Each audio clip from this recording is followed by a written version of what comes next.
We need to talk about Kali, because after watching the Stranger Things finale, it's clear that almost everything we theorized about her was completely wrong.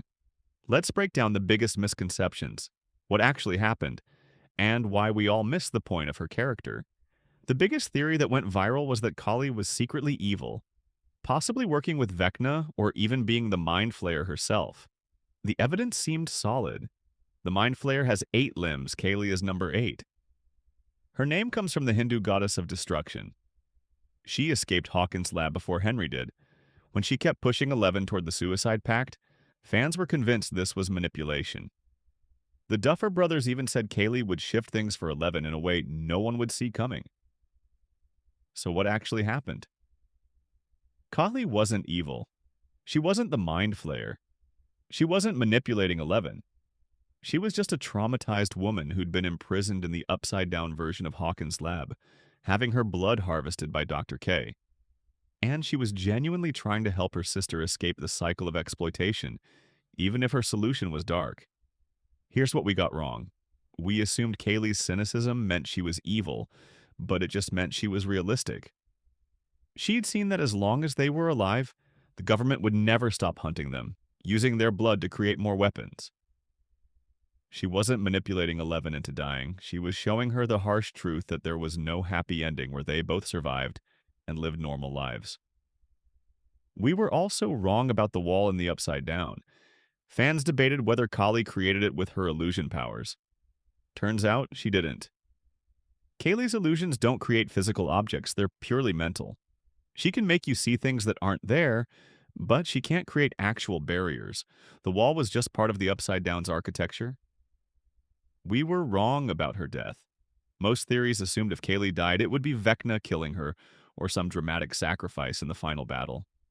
Instead, Lieutenant Akers just shot her during the chaos at Hawkins' lab. It wasn't dramatic, it was brutal and sudden. She bled out on the floor while using her final moments to save Eleven's life.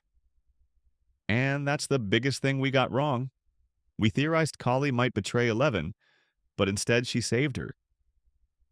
Bleeding out from a gunshot wound, Kali used her illusion powers one last time to make everyone believe Eleven died in the upside-down explosion, allowing the real Eleven to escape. Kelly's final act wasn't betrayal, it was the ultimate sacrifice for her sister. We were also wrong about how important Kali would be. People expected her to be in every episode, to have big action scenes, to be central to defeating Vecna. Instead, her importance was thematic. She represented the pessimistic worldview versus Hopper's optimistic one. She forced Eleven to confront what her existence meant for future children with powers. Matt Duffer confirmed Kaylee was always part of the story, not a spin-off setup like everyone assumed after Season 2. Her storyline about facing reality, about the impossibility of Eleven having a normal life while the government exists, that was essential to Eleven's final choice. Without Coley presenting that dark truth, Eleven's decision to disappear wouldn't have the same weight. Here's what's interesting. Some fans argue the theories were better than what we got. The Mind Flayer theory or evil Kali would have been more shocking, but what we actually got is more meaningful. Kali didn't need to be a secret villain to matter.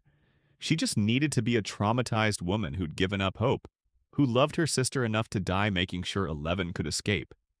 The Duffer Brothers were right that Kaylee's storyline is frustrating, but that frustration is the point. We wanted Eleven to have a happy ending. We wanted both sisters to survive. Kaylee refused to give us that comfort. She forced everyone to face the uncomfortable truth that being Eleven means being hunted, being used, being a weapon, and the only way out is death or disappearance. We got wrong what Kaylee represented. She wasn't fan service or a spin-off tease. She was about completing Eleven's arc. Kaylee represented one possible future for Eleven: angry, vengeful, cynical, unable to move past trauma. In Season 2, Eleven chose differently. In Season 5, Kali returns to show Eleven why that choice might not have been enough. But here's the twist. Maybe both were right. Kaylee was right that the cycle wouldn't end while Eleven was known to be alive. Hopper was right that Eleven's life was worth fighting for. The solution was in between. Eleven fakes her death and gets to live but in hiding. It's not the happy ending Hopper imagined, but it's not the death Coley believed was necessary either. So, were we wrong about Kaylee? Completely. She wasn't evil, wasn't the Mind Flayer, wasn't manipulating 11. She was a scared, traumatized woman who'd lost hope and was trying to protect her sister the only way she knew how. Her death wasn't a dramatic betrayal. It was a quiet sacrifice that saved Eleven's life. The Duffer Brothers said this season doesn't work without Kaylee, and they were right. Not because she's the secret villain, but because she's the one who makes 11 face reality. She's the voice of truth we didn't want to hear, delivered by a character we didn't trust, resulting in a sacrifice we didn't see coming. We were wrong about Kaylee. We didn't trust her because we didn't want to believe what she was saying was true. Our theories about her being evil were a defense mechanism against accepting the dark reality of Eleven's situation. Kaylee was never the villain, she was just the messenger. And we were so desperate for a happy ending that we convinced ourselves she must be lying.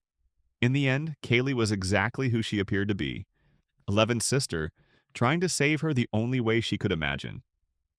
The fact that she found a third option in her final moments, using her illusions to fake Eleven's death instead, that's not a betrayal or a twist. It's just love.